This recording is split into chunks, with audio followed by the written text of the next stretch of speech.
Hi, everybody. I'm back with another reading again from Aesop's Fables. This one is called The Wolf and the Lamb, and we'll discuss the morals, more than one moral to this story. So let's get on with it. The Wolf and the Lamb. A stray lamb stood drinking early one morning on the bank of a woodland stream. That very same morning, a hungry wolf came by further up the stream, hunting for something to eat. He soon got his eyes on the lamb. As a rule, Mr. Wolf snapped up such a delicious morsels without making any bones about it. But this lamb looked so very helpless and innocent that the wolf felt he ought to have some kind of an excuse for taking its life. "How dare you paddle around in my stream and stir up the mud?" he shouted fiercely. "You deserve to be punished severely for your rashness."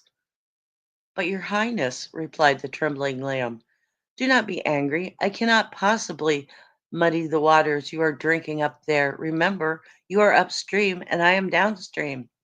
"You do muddy it," retorted the wolf savagely. "And besides, I have heard that you've told lies about me last year." "How could I have done so?" pleaded the lamb. "I wasn't born until this year." "Well, if it wasn't you, it was your brother." "I have no brothers." "Well, then," snarled the wolf, "it was someone in your family anyway. But no matter who it was, I do not intend to be talked out of my breakfast." And without more words, the wolf seized the lamb and carried her off into the forest. That is the end of the story. Number one moral to this story is the tyrant can't always find an excuse for his tyranny. In other words, he makes up excuses. He doesn't have a real reason. He's just making up stories to be obnoxious and hateful and destructive. Sound familiar? Does to me. Now let's get to the second moral. The second moral is the unjust, yes, the unjust will not listen to the reasoning of the innocent. So therefore, not only do they make up lies, the people who listen to them are unjust people because they don't listen to the reasoning of the innocent. Now, mind you, if you are one of his old trolls or one of his new trolls, you're not innocent in this, okay?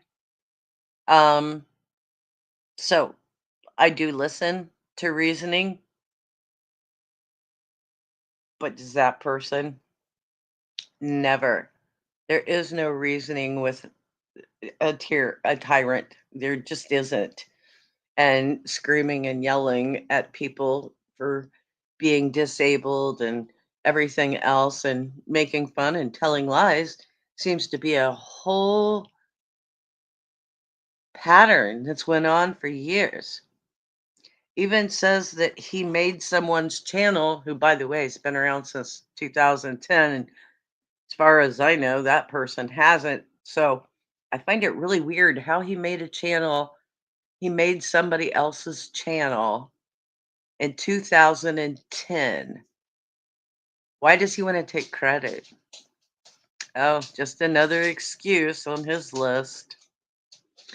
Anyway, that's our reading for today. Remember the morals of the story. Take them with you today and remember what was said.